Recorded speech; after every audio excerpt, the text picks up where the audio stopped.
The following video is produced by University of Vermont Extension. For more information, visit uvm.edu/extension.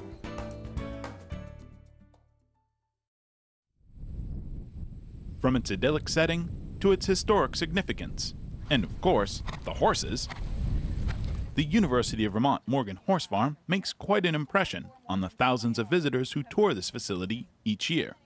And for some, one visit isn't enough. The UVM Morgan Horse Farm has always been an iconic place for me. I've always been a fan of the Morgan Horse Farm, and it's been a place that I've looked up to as long as I can remember. Next lead, if it would help you if you came off the rail and almost like you're heading right back at the rail. So you're Nicole Granger has a job that many farm visitors would envy. She trains Morgan horses. So you'd have to rate him right away so that he doesn't... Granger first visited the farm as a teenager. She attended UVM so that she could take classes here. She's been an intern at the farm and an apprentice. In other words, when it comes to the UVM Morgan Horse Farm, this isn't Granger's first time at the rodeo. Yeah. Right there? Yeah. Steve Davis in particular has been an idol of mine that I've always looked up to. Good point. It's definitely been a career opportunity that I couldn't pass up. All right. So just a couple comments. Stephen Davis is the director of the Morgan Horse Farm. He's worked at the farm since graduating from UVM in 1972. Interaction with her. When she raised up, you handle her very well. I live to train horses. That's why I'm here. My mentor and horse training teacher always said that the horses were easy. You watch this departure, Nick. There's no doubt that the interpersonal relationships between staff, student, etc. are very, very challenging, but the rewards are way on by the animals. So, the Morgan Horse Farm occupies a distinctive place in the horse world. It's the symbolic home of the Morgan breed, which was started by Randolph, Vermont businessman Justin Morgan in the 1700s. Morgan's horse Figure became the foundation sire of the breed. The farm was run by the United States government as a breeding and training facility for the U.S. Cavalry from 1907 until 1951, when it was given to the University of Vermont for the preservation and improvement of the Morgan breed. There's Squirrel. Walk, boy. We're representing the University of Vermont. This is not a show barn. This is a public facility.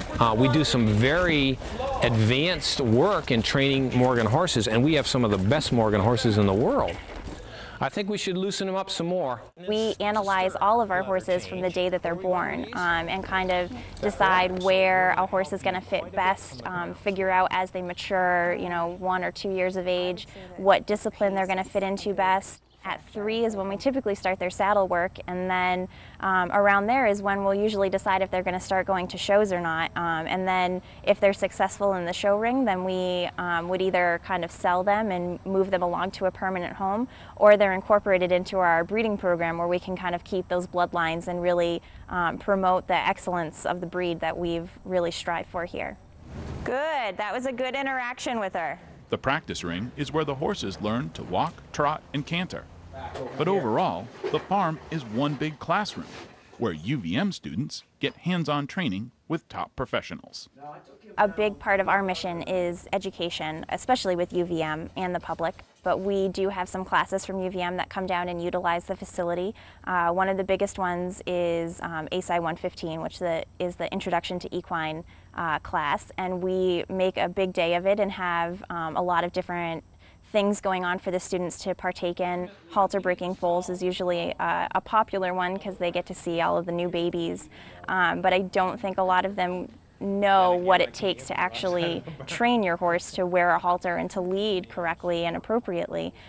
So they get to see how we at this particular farm manage and handle our foals and get just kind of a quick glimpse as to the amount of time and work and effort that we put into it. Also working with the farrier, a lot of people will have their farrier come in and they don't realize how hard it is until you actually get down underneath your horse and start, trimming their feet. And I think the majority of the time the students walk away with a much greater appreciation for everything that goes on kind of behind the scenes and take away a lot more than what they would have just reading it from a book. At the UVM Morgan Horse Farm, it's learning that counts, and every day is an education. The fact that it's a historic herd, the fact that it's 50 animals minimum, that there's a huge sample of product to work with, and the breed itself is just lends very well to teaching and being a subject of teaching. So it's a win-win situation all around. Working with the horses, you know, they're very intelligent animals and will stump you every day of the week, but it's a challenge that I love and one that I really enjoy to be with every day. Well, Glow's sufficiently bushed. Nicole Granger's dream has come true.